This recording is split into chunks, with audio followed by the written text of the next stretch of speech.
Assalamualaikum warahmatullahi wabarakatuh. Nama Ibu Weni Dwi Putri. Di sini Ibu sebagai mahasiswa PPL UIN Raden Intan Lampung dan mengajar pendidikan agama Islam.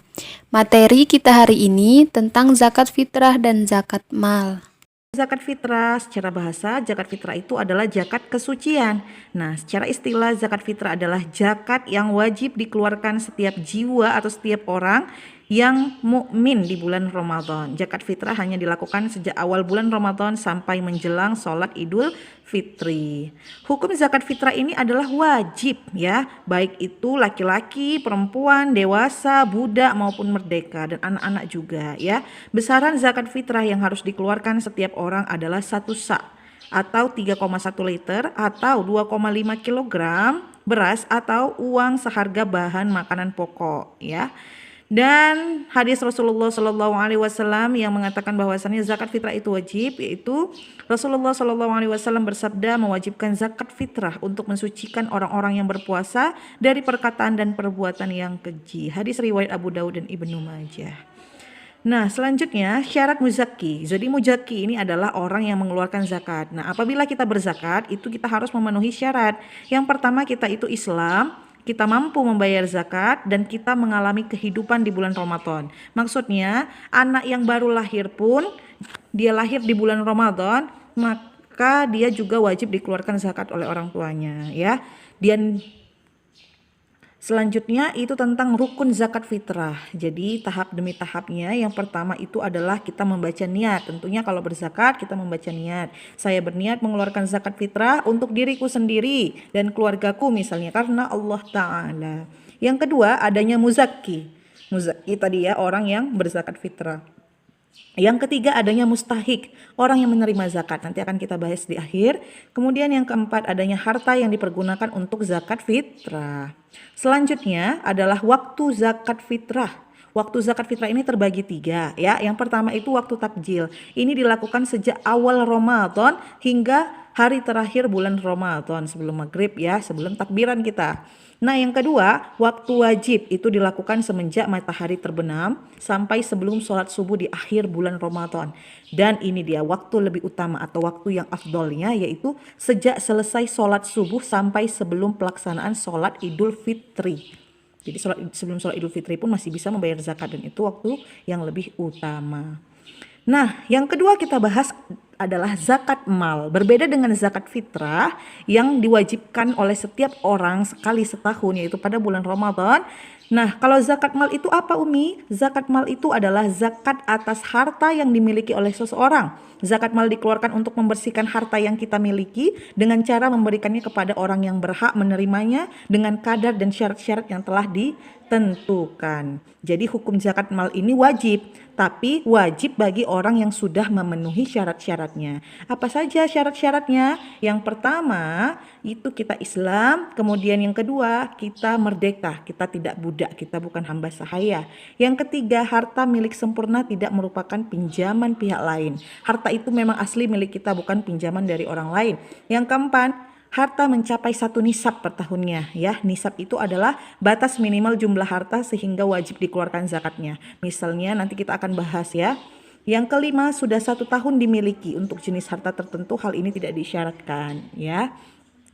Selanjutnya, harta yang wajib dijakatkan. Nah, apabila kalian memiliki ini, maka kalian wajib mengeluarkan zakatnya. Emas dan perak. Apabila kita memiliki emas dan perak yang jumlahnya itu, misalnya kalau emas dia 93,6 gram dan nisab perak itu 624 gram, udah punya lebih dari itu, maka kita harus mengeluarkan zakat 2,5% dari emas atau perak yang kita miliki. Jadi kita kalikan 2,5% dikali 93,6 kalau kita punya emas. 2,5% dikali 624. Jadi itulah besaran zakat yang harus kita keluarkan. Yang kedua, harta perniagaan adalah harta yang diperdagangkan yang sudah setahun dan mencapai 1 nisab. Misalnya ada yang kalian dagangkan di situ dan nisabnya ini atau batas harta yang kalian miliki ini dia besarannya harus sama dengan emas 93,6 gram. Jadi kadar zakat yang harus dikeluarkan itu sebanyak 2,5% juga. Nah, jadi kalau harta perniagaan yang kita miliki belum sampai kadarnya seperti emas 93,6 gram, jadi tidak wajib dikeluarkan zakatnya. Selanjutnya peternakan. Ya, kita punya binatang-binatang ternak seperti kambing, domba, sapi, kerbau dan unta, itu pun kita harus mengeluarkan zakatnya apabila sudah memenuhi nisab. Dan hal ini kalian bisa lihat buku kita halaman 71. Di situ ada tabel hewan dan nisabnya dan juga kadar zakat yang harus kita keluarkan, ya. Adapun unggas dan budidaya perikanan itu nisab dan kadar zakatnya sama dengan emas, ya. Berarti 93,6 gram. Silahkan kalian catat tabel yang halaman 71 itu yang ada nisab hewan dan juga kadar zakatnya. Itu penting ya anak-anak Umi. Selanjutnya ada pertanian seperti beras, jagung, gandum dan sagu. Misalnya kita toke ya kan, nisabnya 750 kilo. Misalnya kita udah memiliki lebih dari 750 kilo beras, jagung, gandum ataupun sagu, maka kita harus keluarkan zakatnya, kadar zakatnya 10%. Harta temuan ya, yang terakhir yaitu harta terpendam yang ditemukan harus dikeluarkan zakatnya sebesar 20%. Misalnya kita dapat harta karun gitu ya di laut mana gitu dan kita temukan itu, kita harus keluarkan zakatnya dari 20% dari berapa jumlah yang kita temukan. Oke, selanjutnya orang yang berhak menerima zakat. Nah, inilah dia orang-orang yang berhak menerima zakat. Ada fakir, ya, orang yang tidak mempunyai pekerjaan dan tidak bisa memenuhi kebutuhan sehari-hari. Miskin, orang yang dia punya penghasilan tetapi dia belum cukup untuk memenuhi kebutuhan sehari-hari. Amil, orang yang mempunyai tugas untuk mengurus zakat ini tadi. Yang keempat, mu'alaf, orang yang baru saja masuk Islam. Kemudian selanjutnya Rikob, bertujuan untuk menghapus perbudakan. Jadi dulu pada masa jahiliyah itu masih banyak perbudakan-perbudakan. Jadi dengan adanya Rikob ini bertujuan untuk menghapus perbudakan. Selanjutnya ghorim, orang yang mempunyai banyak utang. Jadi ini kita salurkan zakat kita kepada orang-orang yang ghorim, orang yang mempunyai banyak utang yang gak habis-habis utangnya. Selanjutnya sabilillah, seperti pengembangan pendidikan, kesehatan, dakwah, panti asuhan dan lain sebagainya. Itu bisa kita serahkan ke situ uang zakat kita tadi kita salurkan. Kemudian ibnu sabil, orang yang kehabisan bekal dalam perjalanan. Nah, selanjutnya adalah hikmah zakat. Nah, hikmah zakat ini adalah bentuk rasa syukur kita atas nikmat yang diberikan oleh Allah.